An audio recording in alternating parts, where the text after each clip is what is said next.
Good morning, everybody. This is Lady K.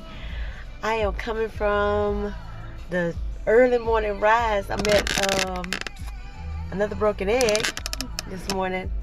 Getting me some breakfast. Nothing like getting me some breakfast in the morning and jamming with Steve Harvey this morning. I'm actually meeting someone this morning for breakfast, but I wanted to go ahead and do my weekly blog. Wait to exhale. I think number 5. I don't even think I did it last week, and I apologize. I've been so busy. I had the video release last week, and it was awesome. I have plus 500 views already, and a couple of likes. I'm trying to get my subscription up from people subscribing to my webpage. So if you're tuning into this, please subscribe, like, and comment on the events. I know these are talking segments, and they're inspirational, and they're inspiring, and they're transparent, and they kind of testimonies to help those who are going through the same thing that I'm going through or have been through or embarking on it. But anyway, this one won't be long because, like I said, I'm waiting on someone to meet me here, and they're on their way. But anyway, I told you that I would start talking about the encounters with my significant other. Well, just to piggyback on what we said last week. Last time I was on here, that I had just recently got out of the hospital, recently dealing with depression, and embarking on a new involvement with a friend. So, yeah. That has been an adventure. Several people have that I've met. There's some characters out here, y'all. Y'all have to be very cautious of these people out here, and they're interesting. The dating game is like not the same as it used to be, but nevertheless, they just don't understand that if I say we're gonna be friends first. That's what I mean. I'm not your boo. I'm not your significant other. You're not my daddy. You're not my man. You're my friend. And that's all I want. It's a friend right now. Not friends with a benefit. I don't need a benefit. I have benefits. It's called Humana.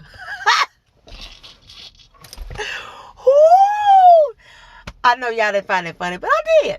But it's called Humana. I don't need a benefit. It takes care of everything, every element that I have. But being my friend and being that good friend, being that perfect friend, being that friend that I need, it'll go a long way. I told one person that they were talking about them being my one, being my person that I can, confide in, quote unquote. I'm gonna use that word, confide in. No. That's why I got my daddy, my daddy, my daddy, because I can find him. I can cry, I can cuss, I can fuss, I can lay on him and depend on him, and he won't never let me down. A lot of people will let you down, but he won't never let me down. So no. And all this coming to you, no, we can meet in a mutual place. But I'm not gonna use my gas to drive to you, and you live 300 miles away. Come on, people, let's get this thing together. The dating game ain't the same, y'all. The dating game is not the same. Trust me. And they don't even date no more. I'm like, what? Let's meet for breakfast. Let's meet for lunch. Let's meet for dinner. Let's go to the movies. Let's do pool. We can even chill at your house and watch a movie. I don't care. Or we can chill at my house and watch a movie. I don't care. But the thing is, it's called a date. It ain't called a bed match or cuddling. People, let's get it together. I mean, what's going on? nevertheless, that wasn't what I want to talk about today. Today was to talk about my significant other. So anyway, me and my significant other, me and my husband, we are together. We were together. I don't even know how to say it because we currently have been together. Hey, I like the way I say that. Currently have been together for 28 years. Knowing each other, I should say, not together, but knowing each other for 28 years. It's probably longer than that, because Jalen's 25, 3 years, 28. That's right, 28. I hit it right on the button. So 28 years been knowing each other, high school sweethearts, for 3 years. So we have been together totally 6 years. Knowing each other 28, been together 6, married 3. So anyway, he was my high school sweetheart. We broke up when I went to college, and of course some things happened between that time because I have 2 kids, one deceased, one living, and he's 25. So you do the math. We would have had a little girl before my 25-year-old, but unfortunately God saw fit to do something else. Anyway, needless to say, we got back together when I got divorced from my previous husband, and I didn't want another man. I did not. The things that I've been through, people of God, it has been hell. But I learned from all the hell that I went through that I mean domestic violence, verbal abuse, a sex slave, um, alcohol, adultery, infidelity from oh my God, men just don't know how to keep it in their pants. Oh my God. Men don't know how to say no to women who say yes. Um, Men don't know. I'm gonna say the men I dealt with don't know how to conduct themselves, and I'm not bragging on myself, but I'm not a bad person. I'm very determined to get things done, but I'm lovable. But the thing is, I guess because I'm so stern in things that I love, that they can't handle that, and I'm learning that. Back then I couldn't understand it, but today I understand it because I'm at a point where I don't have to deal with certain things. So anyway, back to my significant other, my husband. The last 3 years that we got together, me and my husband, we hit it off. We did excellent, excellent, excellent, excellent. Within that second year, things started changing. Um, he started verbally abusing me. He started being very angry, and I was like, "Why are you so angry?" I'm a church girl. I go to church a lot. Well, I used to go to church a lot. I used to travel a lot, and he didn't like to travel. Not with me anyway. Um, and he's an OTR, CDL's OTR, and over the road, and I was okay with that. I didn't have a problem with that because I knew he was coming home. And in the process of all that, I did not know that some things were going on. So my husband had an accident back in last year in the summer, and I ended up having to make calls on his phone. And on that phone, I found some very interesting pictures. And I inquired about those pictures, and he told me if you don't, if you, you know, you need to call him. He was bold. Just call him and see what, why the picture was sent. Nigga, they in your phone. I'm sorry. Sir, they in your phone. I'm trying to not use that word because I know a lot of my other friends watching, and I don't want to seem like I'm just that type of person. But yeah, sir, it's in your phone. So anyway, he eventually, I made the phone calls, and of course the young ladies were very angry. And it wasn't. Are you angry? You called my husband's phone. You sending these naked pictures to my husband's phone. So I, of course, to ask them why they were sending it. And the thing that he said was because you wasn't spending time with me. You wasn't taking out time with me. Okay, sir. We can adjust that. Being a musician in a church, playing all the time, being in church all the time, choir rehearsals and church events and different church we had to go to. Plus, I'm a singer, so I had things on Saturday that I was doing, and we had studio time. It was a lot. But I always invited my husband to go with me. I did. And he always said no. Now, keep in mind, when my husband went somewhere, he invited me. Yeah, I'm going. Not because I didn't trust him, because I wanted to spend time with my husband.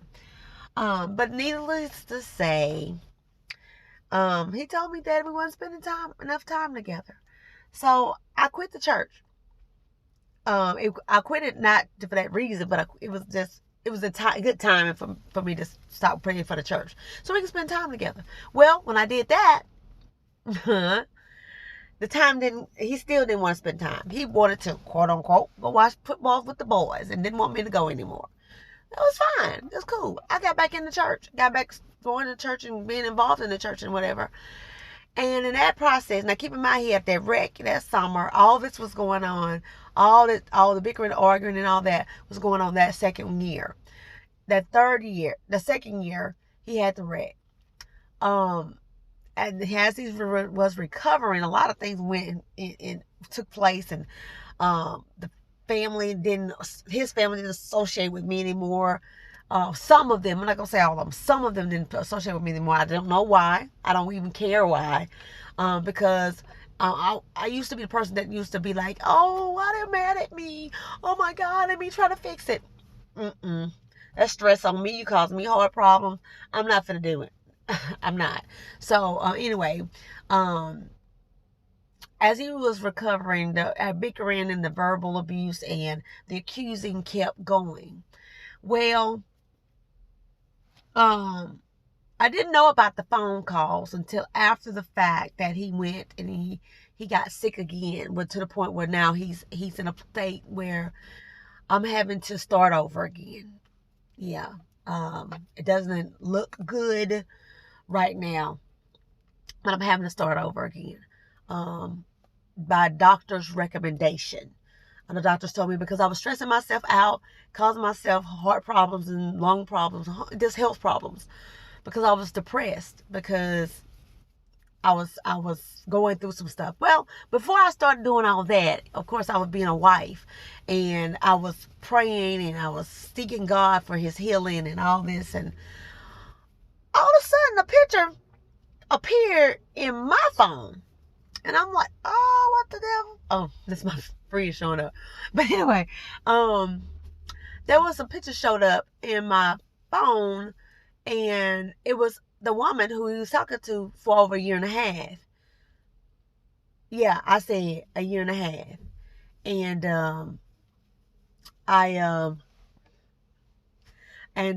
so I can't inquire about it because he can't respond. But this lady sent me some pictures saying that she was involved with him, and I should be paying attention to him and not worried about who's in his phone. Well, you know what? By that time, I was done. You cheated on me. You accused me of cheating. You verbally abused me. Why? Because you was doing your own thing. Now, I'm not doing this because I'm doing my own thing. I'm doing it because I need a release. I'm still going to take care of my husband. Don't get me wrong. But you can bet your money that I will start living my life. I am living my life. And I won't move forward as a relationship wise, for as a man being in my life like that. But I will have a friend that's going to keep me happy, keep me, going. And I'm going to go ahead and end this because I have a friend waiting on me, and he's standing outside now. And we're gonna go eat breakfast, and I'm gonna have a good time, and I'm gonna enjoy myself. So to end this blog, I want you to recap on your life. Don't go out there and start researching stuff just to go cheat on your husband or go do stuff to start a new life with somebody else. But I want you to research this, really, really view what I'm saying about this situation, because God does things for a reason. I prayed to God that God released me from the torture that I was going through, because I was being tortured. And then that happened. The illness happened, where now he's not even here to validate anything. So, yeah. But, y'all, you live life with liberty. Be active in your ambition. Be determined in your destiny. And of course, be intelligent to the ignorance. And last but not least, conquer your kingdom. This is Lady K, and I got somebody waiting on me. You can't see him because he's behind my car. Until then, peaches.